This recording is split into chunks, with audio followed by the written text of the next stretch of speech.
নমস্কার, সুরজিৎ মান্না ক্রিয়েশনস চ্যানেলের পক্ষ থেকে তোমাদের সবাইকে সুস্বাগতম। আশা করি তোমরা সকলে ভালো এবং সুস্থ আছো।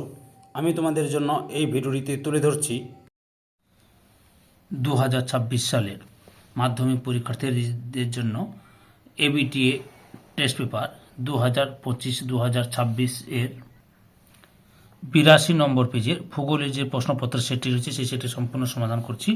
এর আগে আমি 41 নম্বর পেজের প্রশ্নপত্রের সেটটির আলোচনা করে দিয়েছি। তোমরা ওই ভিডিওটি দেখতে চাইলে আমার চ্যানেলের প্লেলিস্টে গিয়ে দেখে নাও, নাহলে এই ভিডিও ডেসক্রিপশনে তার লিঙ্ক দেওয়া আছে, ওখানে ক্লিক করে দেখে নিতে পারো। বিভাগ কয়ে একে দাগে বিকল্পগুলি থেকে সঠিক উত্তরটি নির্বাচন করে লেখো। প্রথমে রয়েছে বিভিন্ন সঞ্চয়িত ভূমিরূপ গঠিত হয় যে প্রক্রিয়ায়। অপশান ঘয়ে আরোহণ, 1.2 জলপ্রপাতের পাদদেশে জলাঘাতে গঠিত গর্ত যথাক্রমে। অপশান ক্ষয়ে প্রপাতকূপ, 1.3 হিমালয় পর্বতের নীলকণ্ঠ শৃঙ্গ একটি। অপশান ঘয়ে পিরামিড চূড়া, 1.4 ঋতুভিত্তিক প্রবাহিত সাময়িক বায়ু হল। অপশান ক্ষয়ে মৌসুমী বায়ু, 1.5 শৈলক্ষে বৃষ্টিপাত সংঘটিত হয় পর্বতের। অপশান ক্ষয়ে প্রতিবাদ ঢালি, 1.6 একটি উষ্ণ স্রোতের উদাহরণ হলো। অপশান ক্ষয়ে নিরক্ষীয় স্রোত, 1.7 ফ্লাই অ্যাশ কোন প্রকার বজ্রের উদাহরণ। অপশান ক্ষয়ে শিল্প, 1.8 কারেওয়া মৃত্তিকা দেখা যায়। অপশান ঘয়ে কাশ্মীর উপত্যকায়। 1.9 ভারতের বৃহত্তম সেচকাল হল। অপশান গয়ে ইন্দিরা গান্ধী ক্যানেল।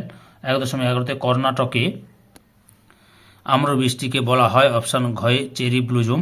1.11 ভারতের চা গবেষণাগারটি অবস্থিত। অপশান কয় জোড়হাটে। 1.12 যে শিল্পের জন্য সল্ট লেকের সেক্টর 5 বিখ্যাত। অপশান ঘয়ে তথ্য প্রযুক্তি শিল্প।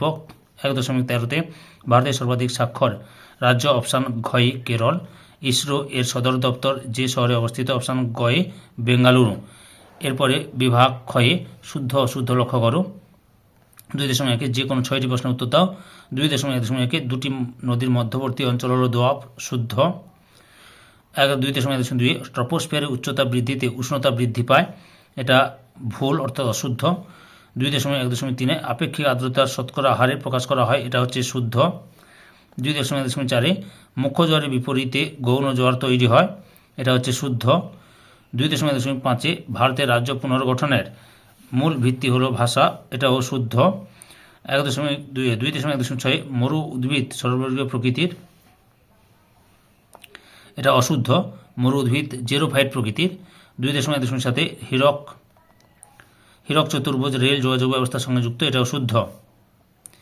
এরপরে রয়েছে 2.2 থেকে উপযুক্ত শব্দ বসে শূন্যস্থান পূরণ করো। 2.2 অর্ধচন্দ্রাকার বালিয়াড়ি ড্যাশ নামে পরিচিত, বারখান। 2.2 বায়ুস্তরকে পৃথিবীর ড্যাশ বায়ুস্তরকে পৃথিবীর ছাতা বলা হয়, ওজোন বায়ুস্তরকে। 2.2.3 বৃষ্টিমাপক যন্ত্রটি হল ড্যাশ, রেন গজ। 2.2.4 নর্মদা ড্যাশ বাহিনী নদীর উদাহরণ, পশ্চিম বাহিনী নদীর উদাহরণ পশ্চিম। 2.2.5 নীলগিরি পর্বতের সর্বোচ্চ শৃঙ্গ ড্যাশ, দোদা বেতা, দোদা বেতা। 2.2.6 ঝুম চাষ হলো এক প্রকার ড্যাশ কৃষি, স্থানান্তর কৃষি। 2.2.7 RF এর পুরো নাম হলো রিপ্রেজেন্টেটিভ ফ্র্যাকশন, রিপ্রেজেন্টেটিভ ফ্র্যাকশন।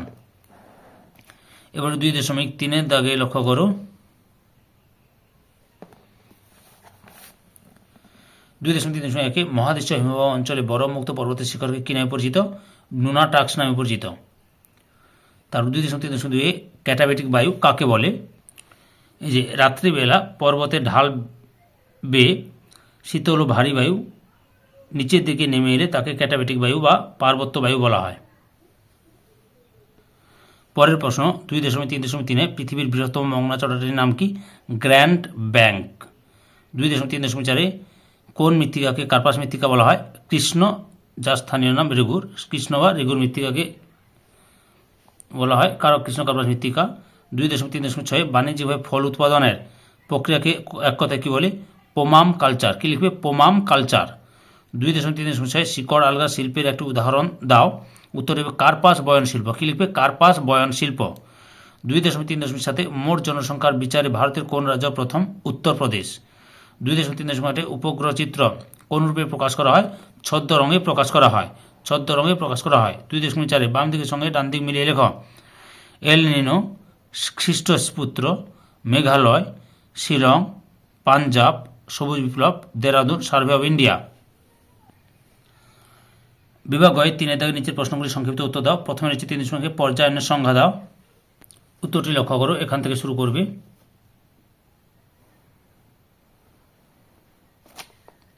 এতটা পর্যন্ত লিখবে। অথবাতে রয়েছে ষষ্ঠ ঘাত এর সূত্র কি? এই প্রশ্নের উত্তরগুলি আমি রায় আর মানটির সহায়িকা বই থেকে দেখাচ্ছি, এখান থেকে শুরু করবে। এতটা পর্যন্ত লিখবে। 3.2 হিমশৈল কাকে বলে? উত্তরটি দেখো, সংজ্ঞা দেবে, সৃষ্টির কারণটা দেবে, বৈশিষ্ট্য দেবে, আর গুরুত্ব একটা, যে কোনো একটা পয়েন্ট দেবে গুরুত্ব। অথবাতে রয়েছে গৌর কাকে বলে? উত্তরটি লক্ষ্য করো, গৌর কাকে বলে, এখান থেকে শুরু করবে। এতটা পর্যন্ত লিখবে। 3.3 বর্জ্য কাকে বলে?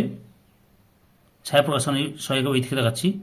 ছায়া প্রকাশনের সহায়িকা বইয়ের 176 নম্বর পেজের 1 নম্বর প্রশ্নের উত্তরটি লক্ষ্য করো। এই যে বর্জ্য কাকে বলে, এখান থেকে শুরু করবে। এতটা লিখবে। অথবাতে রয়েছে লিচেট কি? এর ছায়া প্রকাশনের সহায়িকা বইয়ের 177 16 নম্বর পেজে লক্ষ্য করো। উত্তরটি দেখো, লিচেট কাকে বলে, এখান থেকে শুরু করে এতটা পর্যন্ত লিখবে। 3.4 তাল কি? উত্তরটি দেখো, তাল কাকে বলে, এখান থেকে শুরু করবে।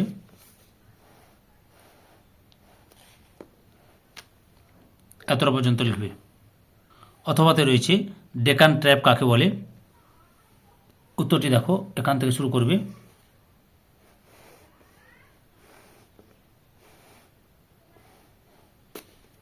এতটা পর্যন্ত লিখবে। 3.5 বহুমুখী নদী পরিকল্পনা কাকে বলে? এই যে সংজ্ঞাটা এখান থেকে শুরু করে এতটা পর্যন্ত লিখবে, এবং উদ্দেশ্য যে কোনো দুটো উদ্দেশ্য দেবে, দুটো উদ্দেশ্য দেবে, বুঝতে পেরেছ? অথবাতে রয়েছে পূর্ব ভারতের 2টি লৌহ ইস্পাত শিল্পকেন্দ্রের নাম লেখো। উত্তরটি লক্ষ্য করো, বার্নপুর কুলটি দুর্গাপুর। বার্নপুর কুলটি দুর্গাপুর। পরের 3.6 মিলিয়ন সিট কাকে বলে? উত্তরটি লক্ষ্য করো, এখান থেকে শুরু করবে।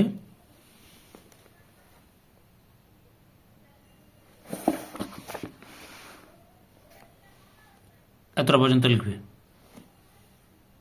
পরের প্রশ্ন, অথবাতে রয়েছে GIS কাকে বলে? এই যে সম্পূর্ণ কথা সংজ্ঞাটা দেবে, GIS-এর উপাদানগুলি দেবে, আর ব্যবহার যে কোনো দুটো দেবে, আর গুরুত্ব দুটো দেবে। বিভাগ হয়ে 4 দাগে সংক্ষিপ্ত ব্যাখ্যামূলক উত্তর দাও। 4.1 সব নদীর মোহনায় বদ্বীপ গঠিত হয় না কেন? উত্তরটি লক্ষ্য করো, এখান থেকে শুরু করবে।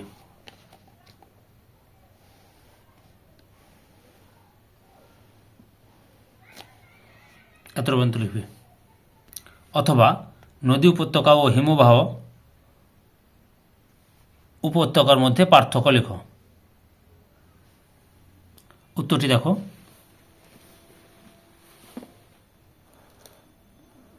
মোট 8টি পার্থক্য দেখালাম। 4.2 বর্জ্য ব্যবস্থাপনায় শিক্ষার্থীদের ভূমিকা লেখো। উত্তরটি দেখো, এখান থেকে শুরু করবে।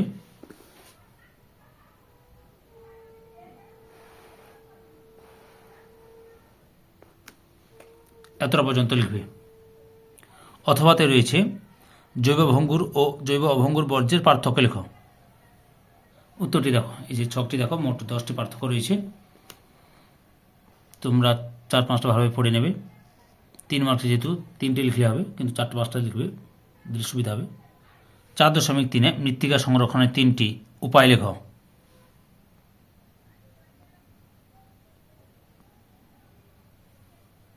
যতগুলো পার্থক্য রয়েছে, যতগুলো পয়েন্ট রয়েছে অর্থাৎ উপায় রয়েছে সবগুলো দেখাচ্ছি, তোমরা যে কোনো 3টি বা 4টি পয়েন্ট লিখবে, দেখে নাও।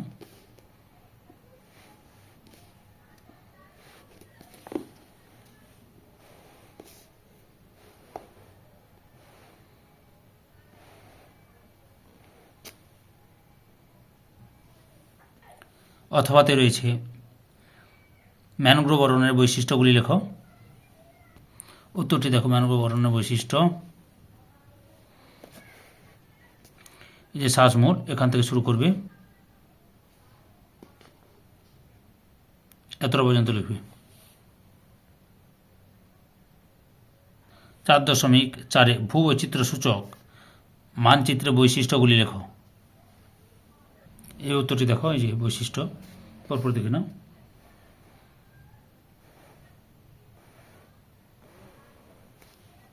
এতটা পর্যন্ত লিখবে। অথবাতে রয়েছে উপগ্রহ চিত্রের 3টি অসুবিধা লেখো। 3টি অসুবিধা লিখতে বলেছি, কিন্তু আমি সবগুলো দেখাচ্ছি এখান থেকে।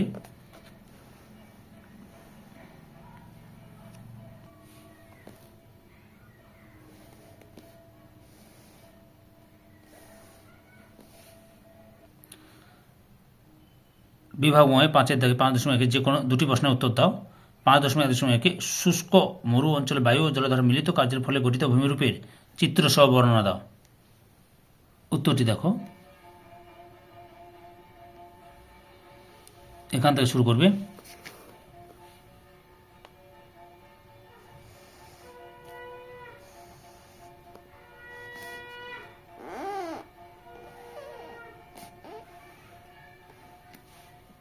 এতটা পর্যন্ত লিখবে।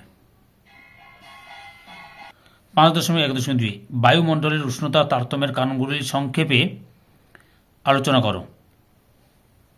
উত্তরটি দেখো, এখান থেকে শুরু করবে। অনেকগুলো পয়েন্ট রয়েছে, কিন্তু একটু সংক্ষেপে লিখতে হবে তোমাদের, বুঝতে পেরেছ?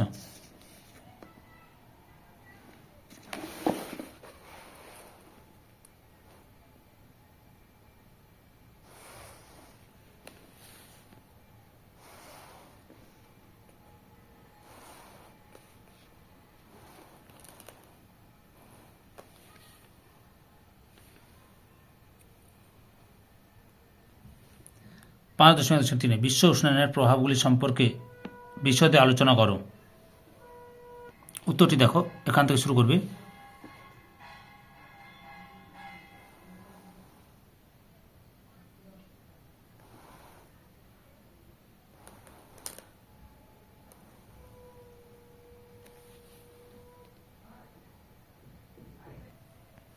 পরের উত্তরটি দেখে নাও।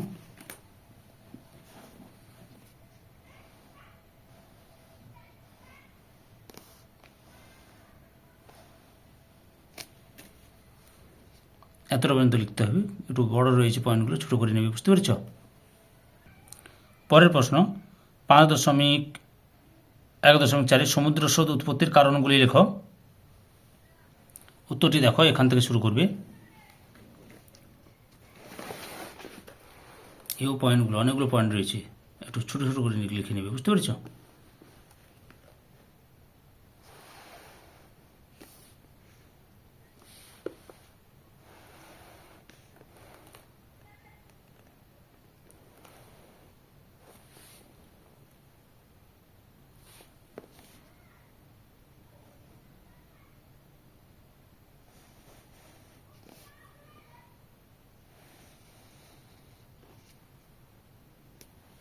এত পর্যন্ত রয়েছে, বুঝতে পেরেছ? 5.2 যে কোনো দুটি প্রশ্নের উত্তর দাও। 5.2.1 ভারতের পূর্ব ও পশ্চিম উপকূলের সমভূমির প্রাকৃতিক বৈশিষ্ট্যের পার্থক্য আলোচনা করো। উত্তরটি দেখো, ছক করে সুন্দর করে পয়েন্ট করে লিখবে। 5 মার্কের যেহেতু রয়েছে, কমপক্ষে 7 থেকে 8টি পার্থক্য তোমরা লিখবে। ওকে, আমি তোমাদের সামনে 12টি পার্থক্য তুলে ধরলাম। 5.2.2 ভারতের জলবায়ু নিয়ন্ত্রণের প্রধান কারণগুলি ব্যাখ্যা করো।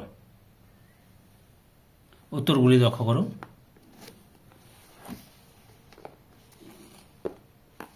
এই যে এখান থেকে শুরু করবে।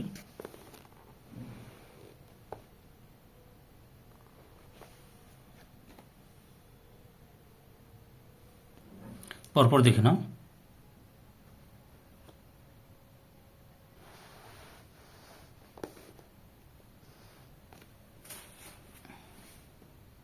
এতটা পর্যন্ত লিখবে।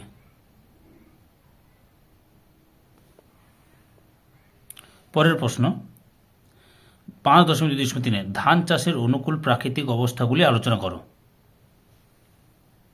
যেহেতু প্রশ্নটি প্রাকৃতিক রয়েছে, তাই তোমরা এই যে অনুকূল প্রাকৃতিক পরিবেশ, এখান থেকে শুরু করবে, এতটা পর্যন্ত লিখবে। তবে তোমরা অর্থনীতিটি করে রাখতে পারো। অনেক সময় অর্থনীতি অর্থাৎ তোমাদের একসঙ্গে এরকম দিয়ে দিতে পারে ধান চাষের অনুকূল ভৌগোলিক পরিবেশে বর্ণনা করো, তখন তোমাদের অর্থনৈতিক পরিবেশও লিখতে হবে, বুঝতে পারছো? 5.2.4 পশ্চিম ভারতের পেট্রোরসায়ন শিল্পের বিকাশের কারণগুলি লেখো। উত্তরটি দেখো, এখান থেকে শুরু করবে।